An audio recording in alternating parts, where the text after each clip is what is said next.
उद्घाटन का दिन 10 मई आ गई। मौसम चमकीला और साफ था। लेखक के पास शुभकामना देने के लिए दुनिया के काफी नेता आ रहे थे। यह उद्घाटन से पहले था। वहां उद्घाटन दुनिया के नेताओं को महानतम जमघट होना था। उद्घाटन का स्थान प्रेटोरिया में एक बड़े खुले स्थान में उद्घाटन कार्यक्रम हुए। यहाँ पर दक्षिणी अफ्रीका की प्रथम गैर वर्ण जातीय सरकार का संस्थापन करना था। शपथ लेने का कार्यक्रम उस दिन लेखक अपनी पुत्री जेनानी की संगत में था। सर्वप्रथम मिस्टर डी क्लार्क को द्वितीय उपराष्ट्रपति की शपथ दिलाई गई। फिर थबो मबेकी को प्रथम उपराष्ट्रपति की शपथ दिलाई गई। तब लेखक की बारी थी। उसे राष्ट्रपति की शपथ दिलाई गई। उसने संविधान की रक्षा करने और उसे मानने की शपथ ली। उसने व्यक्तियों की भलाई के प्रति लगाव रखने की भी शपथ ली। लेखक का भाषण। लेखक ने नई उत्पन्न हुई स्वतंत्रता के बारे में बोला। उसने सभी अंतर्राष्ट्रीय मेहमानों का धन्यवाद किया। उसने कहा कि वे उसके देशवासियों के साथ होने के लिए वहां आए थे। यह न्याय, शांति और मानव सम्मान के लिए आम साझी विजय थी। उसने अपने देशवासियों को गरीबी, दुख और भेदभाव से स्वतंत्र करने की शपथ ली। जेट और हेलीकॉप्टरों का प्रदर्शन। कुछ क्षणों पश्चात दक्षिणी अफ्रीकी रंगीन जेट और हेलीकॉप्टर वहां यूनियन की बिल्डिंगों पर उड़े। यह नई सरकार के प्रति उसके प्रजातंत्र के लिए मिलिट्री सैनिक वफादारी थी। फिर अपनी छाती पर तमगे लगाए हुए मिलिट्री के उच्चतम जनरलों ने लेखक को सलाम किया।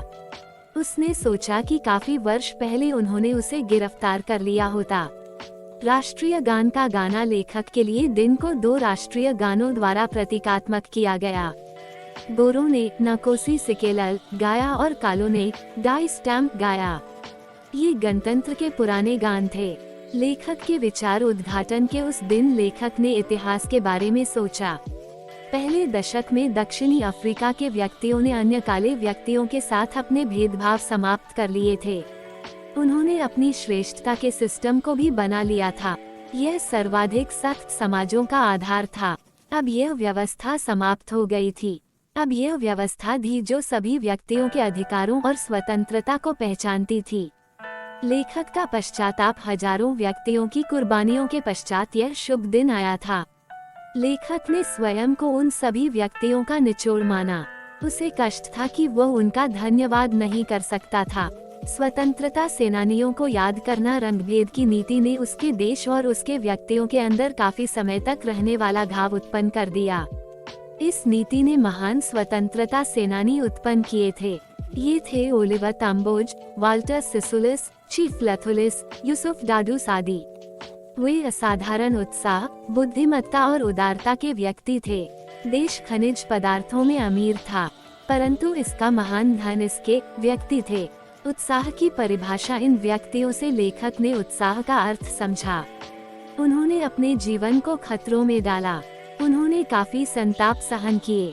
उसने सीखा कि उत्साह भय की अनुपस्थिति नहीं थी, परंतु इसके ऊपर विजय थी। मनुष्य की प्राकृतिक महानता। लेखक कहता है कि कोई भी व्यक्ति रंग और धर्म के कारण दूसरे व्यक्ति से घृणा करता हुआ जन्म नहीं लेता। उन्हें प्यार करना सिखाया जा सकता है। प्यार मानव दिल में प्राकृतिक रूप में आता है। जेल में उन्हें दीवार तक लगा दिया गया था, परंतु उसने गार्ड के दिलों में मानवता देखी। यह मनुष्य की आवश्यक अच्छाई थी। इसे समाप्त नहीं किया जा सकता। मनुष्य के कर्तव्य। जीवन में हर एक व्यक्ति के 2 कर्तव्य हैं, अपने परिवार, अपने समाज और देश के प्रति। लेखक को इन दोनों कर्तव्यों को पूरा करने में काफी कठिनाई आई। यह इसलिए था कि दक्षिणी अफ्रीका में काले व्यक्ति को यदि वह एक मनुष्य की तरह रहता तो सजा दी जाती थी। ऐसे व्यक्ति को अपने ही व्यक्तियों से अलग रहने के लिए मजबूर किया जाता। इसलिए उसे अपने परिवार के प्रति कर्तव्यों को पूरा करने की अनुमति नहीं थी। स्वतंत्रता की परिभाषा। लेखक स्वतंत्र पैदा हुआ। वह स्वतंत्र होने की भूख के साथ पैदा नहीं हुआ था। वह अपने पिता की आज्ञा पालने और अपने कबीले के रीति रिवाजों को मानने में स्वतंत्र था, परंतु शीघ्र ही उसने महसूस किया कि उसकी स्वतंत्रता एक भ्रम था। उसने स्वतंत्रता के लिए भूखा मरना आरंभ किया जब उसे स्वतंत्रता उससे ले लिया गया। विद्यार्थी के रूप में वह पढ़ने और जाने की स्वतंत्रता चाहता था। जोहान्सबर्ग में युवा के रूप में वह अपनी ताकत के अनुसार बनने की स्वतंत्रता चाहता था। वह अपनी और परिवार की रोजी रोटी की स्वतंत्रता भी चाहता था। स्वतंत्रता की इच्छा द्वारा उसका बहादुर बनना। परंतु शीघ्र ही उसने देखा कि वह अपने भाइयों और बहनों की तरह वह भी स्वतंत्र नहीं था। तब वह अफ्रीकन नेशनल कांग्रेस में सम्मिलित हो गया। स्वतंत्रता की उसकी भूख उसके व्यक्तियों की स्वतंत्रता के लिए अत्यधिक हो गई। उसकी व्यक्तियों की शान से रहने की स्वतंत्रता के लिए इच्छा ने उसे ताकत दी। उसने इसे बहादुर बना दिया। उसने उसे एक भिक्षुक की तरह रहने के लिए मजबूर कर दिया। उसके व्यक्तियों की जंजीरें उसके लिए भी जंजीरें बन गईं। बिना मानवता के अत्याचारी और अत्याचार सहने वाले लेखक जानता था कि अत्याचारों को अत्याचार सहन करने वालों की तरह स्वतंत्र किया जाना चाहिए। एक व्यक्ति जो दूसरे की स्वतंत्रता छीनता है वह घृणित हो जाता है। कोई भी व्यक्ति स्वतंत्र नहीं है यदि वो किसी दूसरे की स्वतंत्रता ले रहा है। दोनों अत्याचारी और अत्याचार सहन करने वालों से मानवता छिन जाती।